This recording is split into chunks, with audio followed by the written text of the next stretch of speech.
Bismillahirrahmanirrahim. Assalamu alaikum students. How are you? I hope you're fine. FSC part 1 bio students, हमने chapter 1 जो है वो start किया था।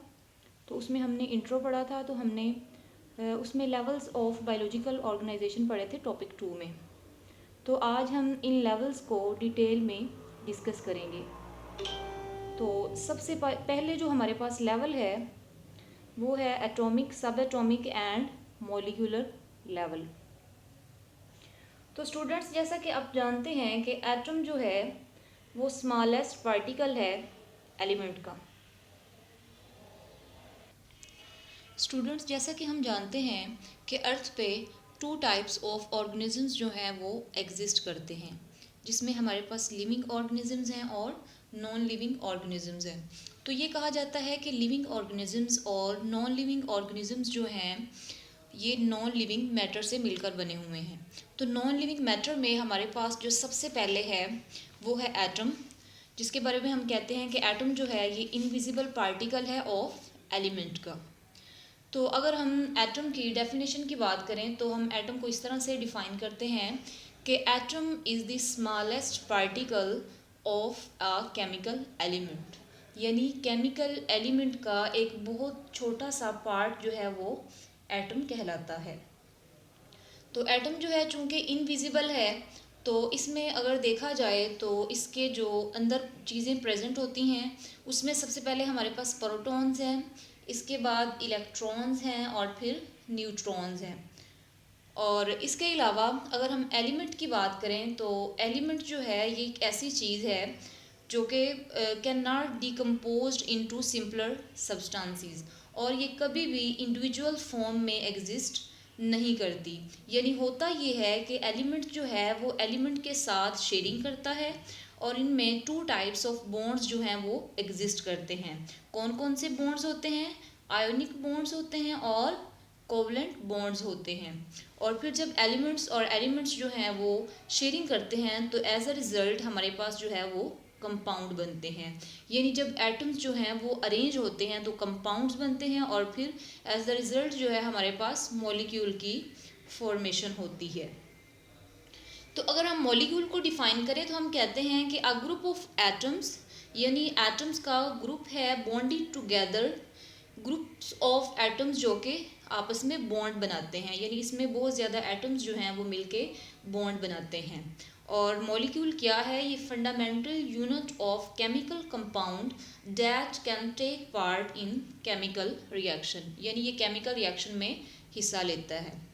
इसके बाद अगर साइज़ के लिहाज से हम मॉलिक्यूल की डेफिनेशन देखें तो सबसे पहले हम कहते हैं कि साइज़ के लिहाज से इसकी 2 टाइप्स हैं, माइक्रो मॉलिक्यूल्स और मैक्रो मॉलिक्यूल्स।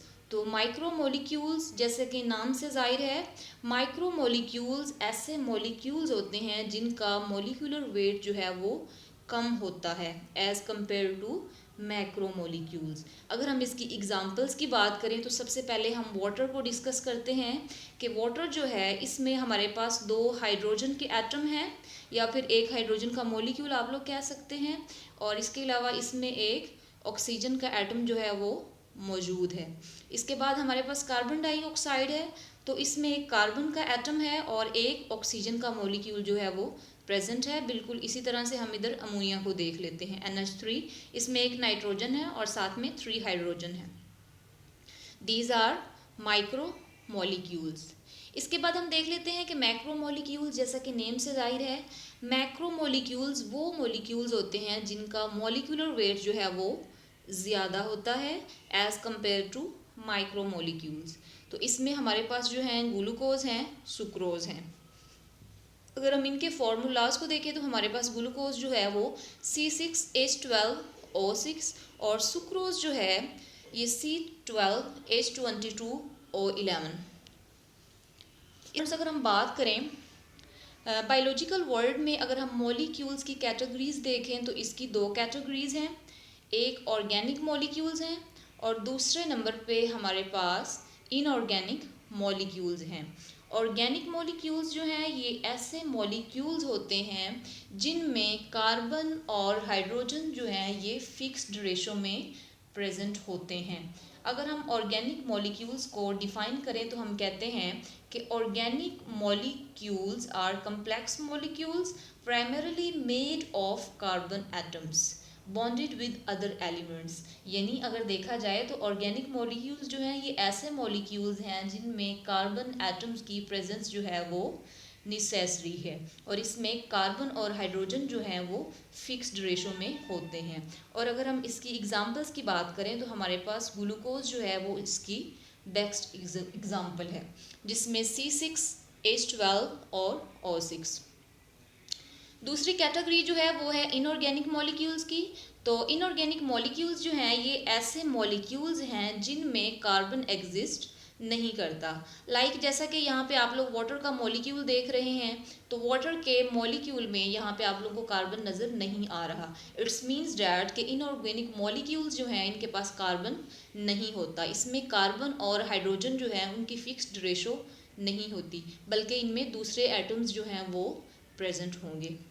इसके अलावा स्टूडेंट्स अगर हम देखें कि ऑर्गेनिक मॉलिक्यूल्स जो हैं वो कौन कौन से होते हैं हमारी बॉडी में, तो हमारी बॉडी में different types of organic molecules जो हैं वो प्रेजेंट होते हैं। सबसे पहले हम देख सकते हैं प्रोटीन्स हैं।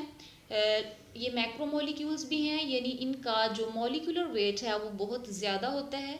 बिल्कुल इसी तरह से लिपिड्स हैं, ये भी ऑर्गेनिक मॉलिक्यूल्स हैं, और ये मैक्रोमोलिक्यूल्स भी हैं, इनका मॉलिक्यूलर वेट भी ज़्यादा होता है। इसी तरह से कार्बोहाइड्रेट्स हैं जिनमें कार्बन पाया जाता है, यानी कार्बन और हाइड्रोजन जो हैं वो फिक्स्ड रेशो में प्रेजेंट होते हैं। फिर इसी तरह से दूसरे न्यूक्लियोटाइड्स हैं जिनमें नाइट्रोजीनियस बेसिस होती हैं।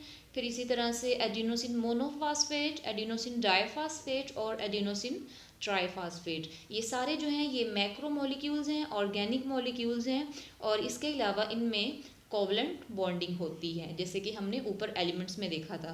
तो स्टूडेंट्स आज का जो हमारा टॉपिक है इसमें हमने डिस्कस किया है एटॉमिक, सब एटॉमिक और मॉलिक्यूलर लेवल पे, यानी किस तरह से लिविंग ऑर्गेनिजम्स की फॉर्मेशन होती है नॉन लिविंग मैटर से। जैसे कि हमने एटम को डिस्कस किया कि एटम के अंदर जो चीज़ें पाई जाती हैं उसमें प्रोटॉन्स हैं, इलेक्ट्रॉन्स हैं, न्यूट्रॉन्स हैं। फिर इसके अलावा हमने एलिमेंट को डिस्कस किया कि एलिमेंट्स जो है ये कभी भी इंडिविजुअल फॉर्म में या फिर आइसोलेटेड फॉर्म में एग्जिस्ट नहीं करते। फिर क्या होता है, इनमें 2 टाइप्स ऑफ बॉन्डिंग होती है, कोवलेंट बॉन्डिंग होती है और आयोनिक बॉन्डिंग होती है। फर्दर जो है ये कंपाउंड बनाते हैं और इसी को हम मॉलिक्यूल कहते हैं, जिसमें 2 या 2 से ज़्यादा एटम्स जो हैं वो कंबाइन करते हैं। फिर इसके बाद हम